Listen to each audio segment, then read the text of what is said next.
क्या क्या पढ़ लिया हमने कम्युनिकेशन में? कम्युनिकेशन को प्रभावित करने वाले, संचार को प्रभावित करने वाले जो कारक हैं, इसमें से हम लोगों ने क्या क्या चीज पढ़ लिया है? 7 C जो पढ़ रहे हैं हम लोग, जो कम्युनिकेशन को प्रभावित करते हैं या फिर कम्युनिकेशन को अच्छा बनाते हैं, जो हमारे कम्युनिकेशन स्किल को क्या बनाते हैं? अच्छा बनाते हैं।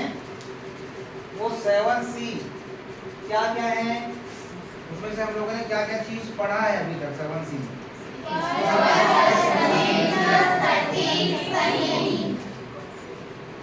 ठीक,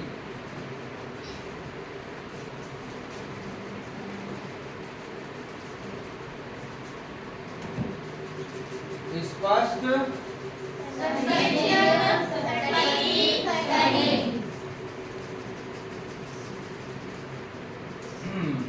स्पष्ट पढ़ा हमने, संक्षिप्त पढ़ा हमने, सटीक पढ़ा और सही पढ़ा।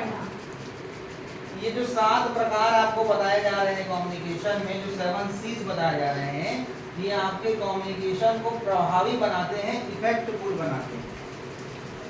आपके बातचीत करने के तरीकों को क्या बनाएंगे? ये प्रभावी बनाएंगे।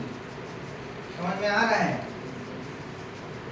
तो जब हमारा बात करने का तरीका प्रभावी होगा तो उसको जो हमारा दूसरा पक्ष जो हमको सुनने वाला है, जैसे कि मैं अभी एक पक्ष हूँ, आप एक पक्ष हैं, मैं अभी बात कर रहा हूँ और आप मेरी बातों को सुन रहे हैं, तो अगर मैं अपने बातचीत के कला में ये 7 C's का उपयोग करूँ जो हम अभी पढ़ रहे हैं, तो मेरे बातचीत करने का जो कला है, कम्युनिकेशन जो मेरे अंदर स्किल है, वो मेरा कम्युनिकेशन स्किल प्रभावी बन सकता है।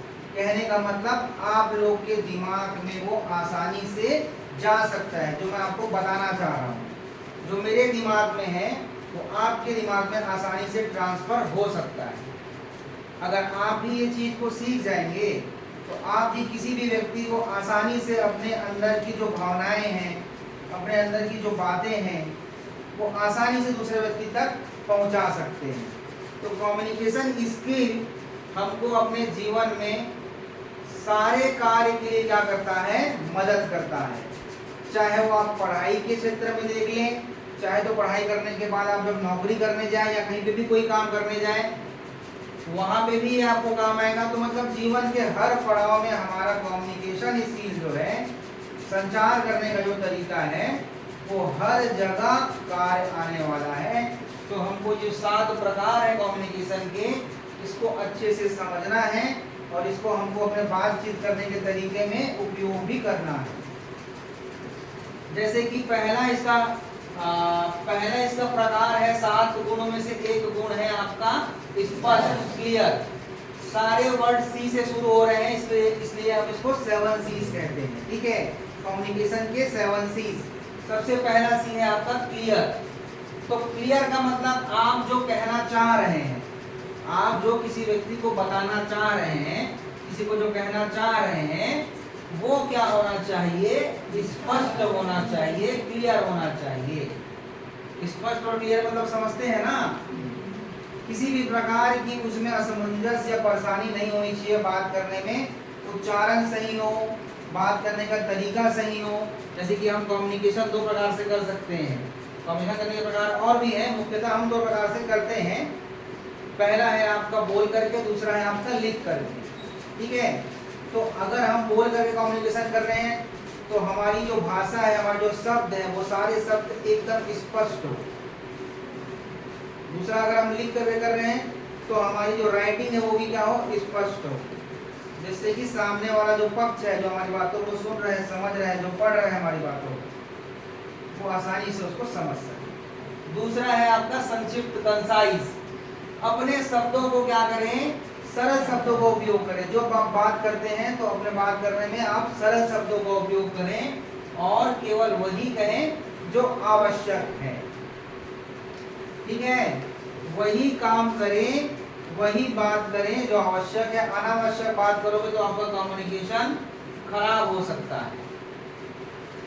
ठीक है, तो जो स्किल है ये हमको अपने जीवन में हमेशा आगे बढ़ने में मदद करेगा। ये जो 7 C's हैं, ये हमेशा हमको अच्छा कम्युनिकेशन, अच्छा बातचीत करने में हमेशा प्रभावित रहेगा, ये हमेशा मदद करेगा। तो हम जब किसी से बात कर रहे हैं तो सरल शब्दों का उपयोग करें, कठिन शब्दों का उपयोग करने से हो सकता है जो दूसरा पक्ष है, जो हमको सुन रहा है या हमारी बातों को पढ़ रहा है, वो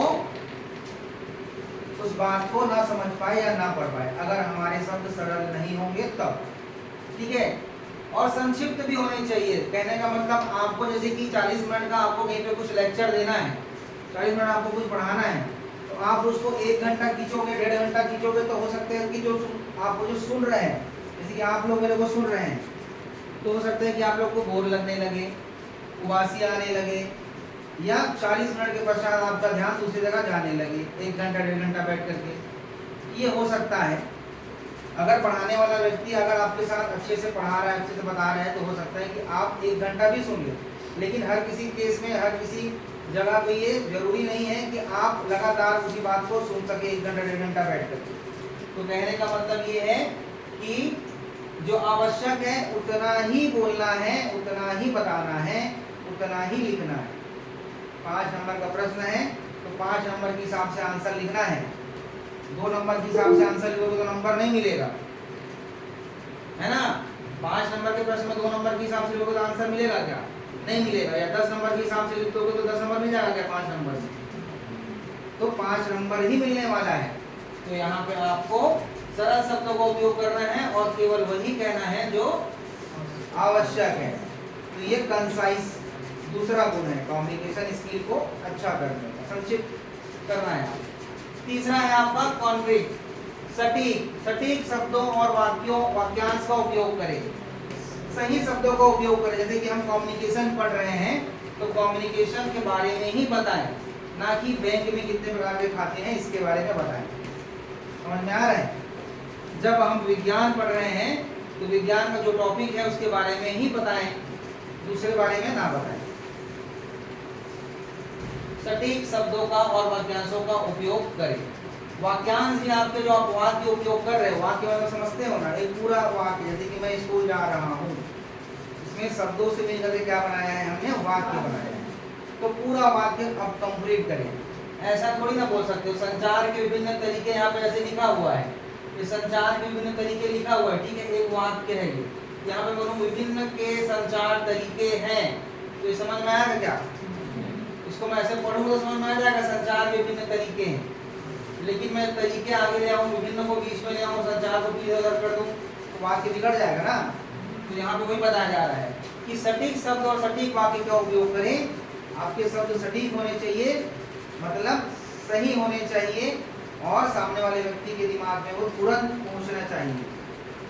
आसान भी भाषा होना चाहिए आपका, ठीक है। तो सटीक शब्द और वाक्यांश का उपयोग करना है तो हमारा कम्युनिकेशन क्या होगा? आसान हो जाएगा दूसरे के लिए समझने के लिए, हमारा जो बातचीत है दूसरे तक आसानी से पहुंच जाएगा।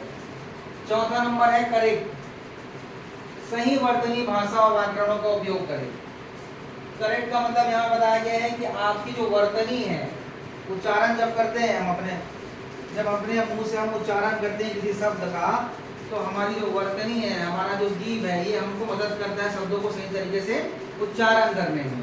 तो इसको आपको सही तरीके से उच्चारण करना है शब्दों को, ठीक है। अगर आप बोलने के लिए हिचकिचाएंगे, घबराएंगे, डरेंगे, तो आप कभी भी सही तरीके से उच्चारण नहीं कर पाएंगे, ठीक है।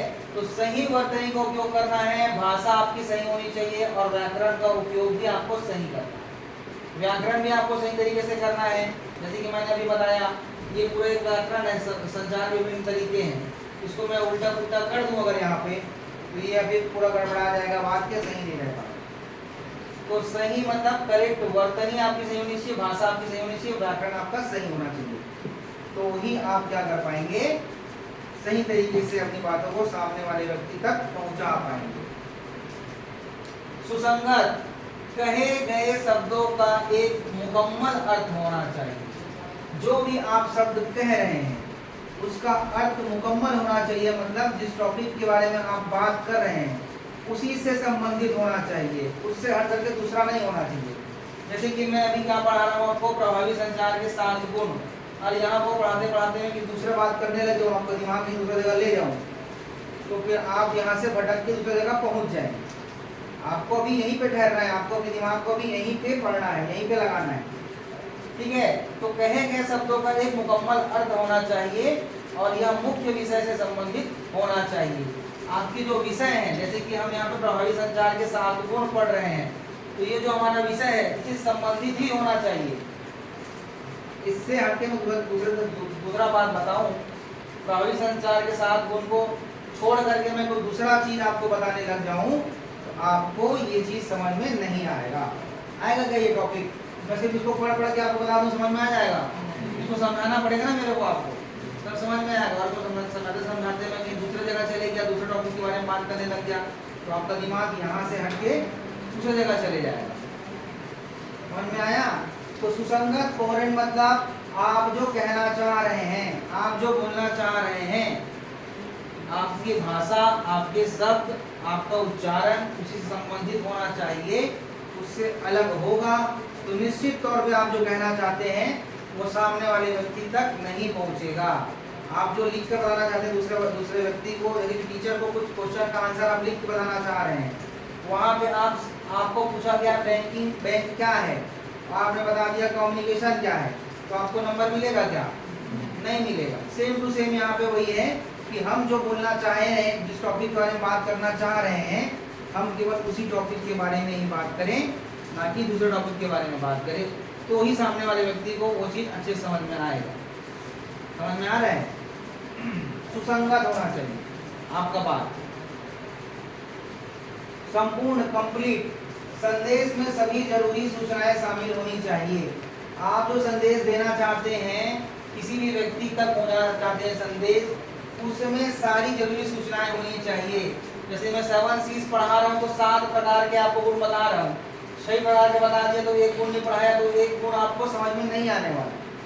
तो 7 के 7 गुण आपको बताना पड़ेगा, तभी एक टॉपिक क्या होगा, मेरा कंप्लीट होगा। वरना मैं अगर 4 पढ़ा के चले जाऊँ, 5 पढ़ा के चले जाऊँ, 6 पढ़ा के चले जाऊँ, तो बाकी का जो बचा गुण है वो आपको समझ में नहीं आएगा, नहीं बता पाओगे। मतलब जो संदेश मेरे को देना है, जो जानकारी आप तक पहुंचाना है, वो जानकारी पूर्ण नहीं हो पाएगा। तो जब भी किसी से बात करो, जैसे कि आपको आज आप स्कूल नहीं आए, जैसे कि अगर आप स्कूल नहीं आ रहे और अपने किसी सहपाठी से पूछते कि आज बैंकिंग कक्षा में सर ने क्या पढ़ाया, तो अगर आपके सहपाठी ने पूरा चीज बताया, स्पष्ट क्या है बताया सर ने, संक्षिप्त क्या है बताया, सटीक क्या है बताया, सही क्या है बताया, सुसंगत क्या है बताया, संपूर्ण क्या है बताया, सब इन्हें क्या है बताया, तब उस स्टूडेंट को, जिसने जो स्कूल नहीं आया है, उसको सारा चीज समझ में आएगा।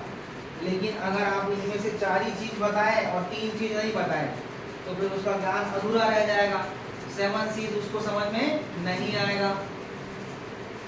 तो पूरा संदेश देना जरूरी है, पूरी सूचना देना जरूरी है, तभी आपका कम्युनिकेशन, आपका संचार पूर्ण कहलाएगा, वरना आपका संचार अधूरा कहलाएगा।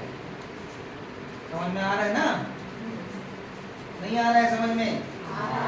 सभी को समझ में आ रहा है? मैं पूछूंगा ना, अभी मैं आज नहीं पूछूंगा, कल पूछूंगा। सविनय, कर्ट्स, विनम्र, मिलनसार और ईमानदार रहे, हमेशा विनम्र रहे, हमेशा मिलनसार रहे और हमेशा ईमानदार भी रहे।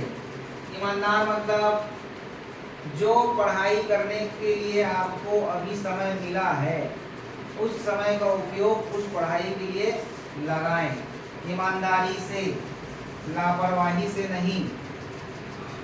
कि सर ने बोला है 7 पॉइंट लिख के लाना है, तो 7 पॉइंट तो लिख के और जाना बस है। लिख के लाने का मतलब क्या होता है? मैंने बोला अपने मन से लिख के लाना है, बुक देख कर लिख के नहीं लाना है। बुक देख करके अगर लिख के लाना होता तो आपके पास, हम लिख के क्यों मंगवाते आप? बुक तो आपके पास है ही ना, जबरदस्ती डबल काम क्यों करना? नोट्स बनाने का मतलब ही यही होता है कि आप अपने दिमाग में जो चीज़ आपने ग्रहण किया स्कूल में, जो चीज़ आपने पढ़ा, जो चीज़ आपने समझा, उसको आप अपने कॉपी में उतारो, उसको आप अपने दिमाग से उसमें लिखो जो आपको समझ में आया।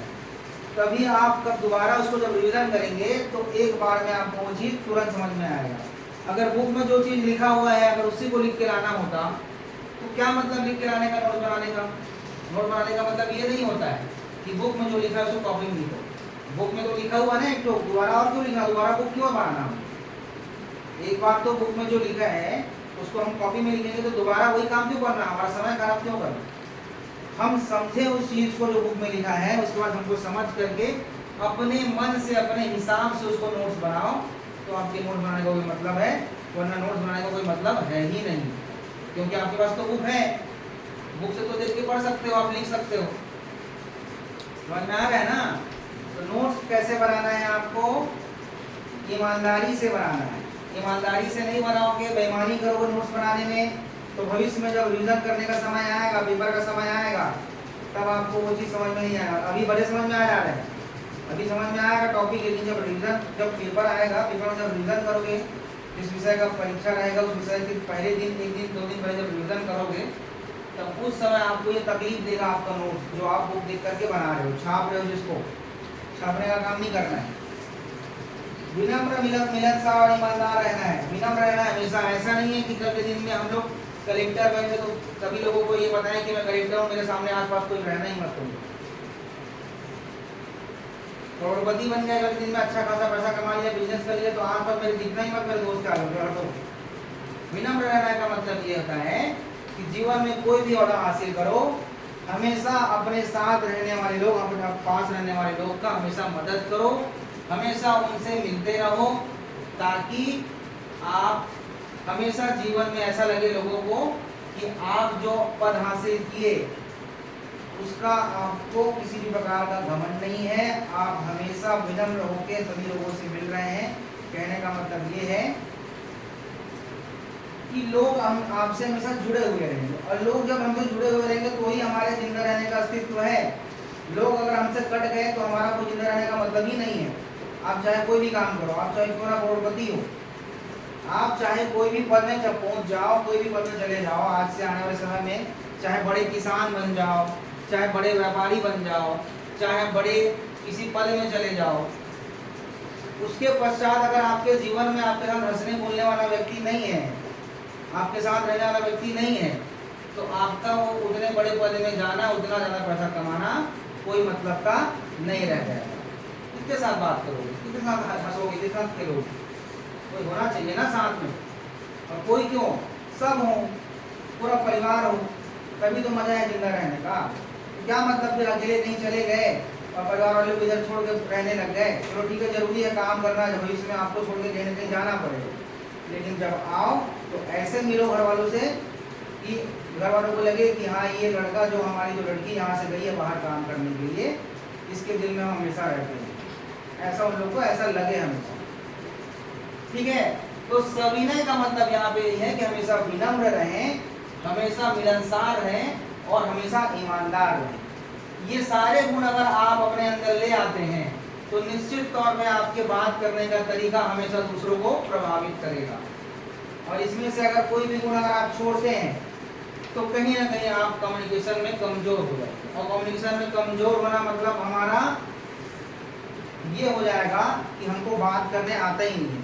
कम्युनिकेशन का मतलब यही है, कम्युनिकेशन स्किल का मतलब ये है कि आपको बात करना, अपनी बातों को सामने वाले व्यक्ति तक पहुंचाना आता है, और अगर ये आता है तो आप हमेशा सफल ही होंगे। कोई भी स्टेज, चाहे किसान रहो, चाहे व्यापारी रहो, चाहे नौकरी करो, चाहे कोई भी काम करो, अगर ये स्किल आपके अंदर आ गया तो आप जीवन में हमेशा कोई भी पद में रहें, कोई भी स्थान में रहें, चाहे घर में एक वाइफ की तरह रहें या एक हस्बैंड की तरह रहें, पूरे घर परिवार में आप हमेशा एक दूसरे के साथ हमेशा घस के घुल मिल के रहेंगे, और उसके वजह से आपका परिवार में कभी कोई परेशानी नहीं आएगी, कभी दबाव में नहीं रहेंगे आप, कभी डिप्रेशन में नहीं रहेंगे।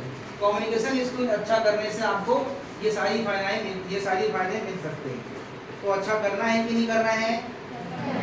करना है ना। तो ये सारे गुण आपको अंदर लाना है इसको, ठीक है, बातचीत करने में। ये हम लोग इसका प्रैक्टिस भी करेंगे, क्लास में प्रैक्टिकल करेंगे, ठीक है। यहाँ पे आके आपको चीज़ों को दूसरों को समझाना होगा, और जब दूसरों को, अपने आप साथ पढ़ने वाले बच्चों को समझ में आ जाएगा वो चीज़, तो इसका मतलब आपने ये गुण सीख लिया, कम्युनिकेशन सीख लिया। तो ये हम हर क्लास में करेंगे, 9वीं में करेंगे, 10वीं में करेंगे, 11वीं में करेंगे, 12वीं में करेंगे। हर बच्चा यहाँ पे आके अपने हिसाब से तैयारी करके घर में यहाँ पे एक टॉपिक के बारे में आके दूसरों को समझाएगा। हम सबको समझाए, ठीक है। तो ये है कम्युनिकेशन, स्किल के 7 C, ठीक है। ये आपका चैप्टर कंप्लीट होता है यहाँ पे। अब ये कम्युनिकेशन के 7 C's आपको क्या करके लाने हैं, यहाँ तक लिख लिए हो, सही तक, सुसंगत, संपूर्ण और सविनय। इसमें कोई डाउट है, कोई ऐसा पॉइंट तो समझ में नहीं आ रहा हो सर, ये सटीक हमको समझ में नहीं आ रहा है, ये सुसंगत क्या होता है सर, नहीं आ रहा है, समझ में तो आ रहा है लेकिन हम उसको बोल नहीं, मतलब अच्छे से समझ नहीं पा रहे हैं, क्या है हमारे दिमाग में क्लियर नहीं हो पा रहा है, कोई पॉइंट ऐसा कुछ है तो पूछिए, पूछिए।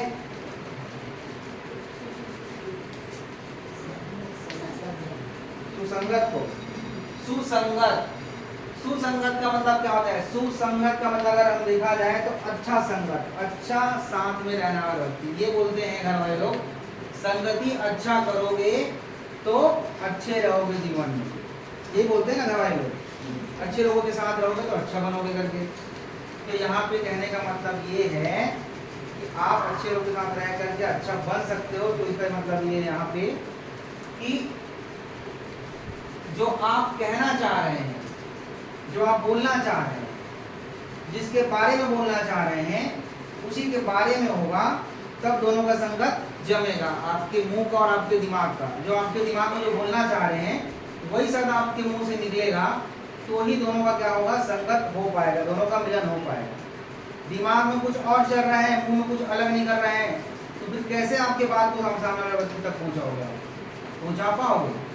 तो जो हमारे दिल में है, जो हमारे दिमाग में है, वही अगर हमारे शब्दों में होंगे तो निश्चित तौर पर सामने वाला व्यक्ति हमारी बातों को समझ पाएगा। तो कहे गए शब्द हमें, शब्द का एक मुकम्मल अर्थ होना चाहिए, कुछ न कुछ अर्थ होना चाहिए, अर्थहीन बात नहीं होना चाहिए, और यह मुख्य विषय से संबंधित होना चाहिए, और आप जिस विषय में बात करना चाहते हैं वो उसी से संबंधित होना चाहिए, तभी तो उसके बारे में जो सुनने वाले व्यक्ति उन लोग समझ पाएंगे ना। जैसे कि मैं अभी 7C पढ़ा रहा हूँ, 7C की जगह मैं कुछ और बताने लग जाऊँ अभी, तो ये चीज़ समझ में आएगा क्या, नहीं आएगा। कहने का मतलब हम जो बोलना चाह रहे हैं वो हमेशा सुसंगत हो, हमेशा उसका अर्थ हम जो बोलना चाह रहे हैं उससे मिला हुआ हो, तभी हमारा जो बात है वो सामने वाले व्यक्ति तक पहुंच पाएगा, वरना नहीं पहुंच पाएगा। ठीक है, चलो आगे का पढ़ते हैं नेक्स्ट क्लास में। ठीक है, ये आपको होमवर्क है, ये सारे पॉइंट्स आपको अपने मन से लिख के लाने हैं भाई, बुक के हिसाब से लिख के लाओगे तो कोई मतलब नहीं है, वो तुम्हारे लिए आप गड्ढा खोद रहे हो, बुक से देख के लिख के ला रहे हो ना, तो अपने लिए गड्ढा खोद रहे हो, गड्ढे में पूरे दब जाओगे एक दिन, तो मतलब का नहीं है वो नोट्स। ठीक है, चलो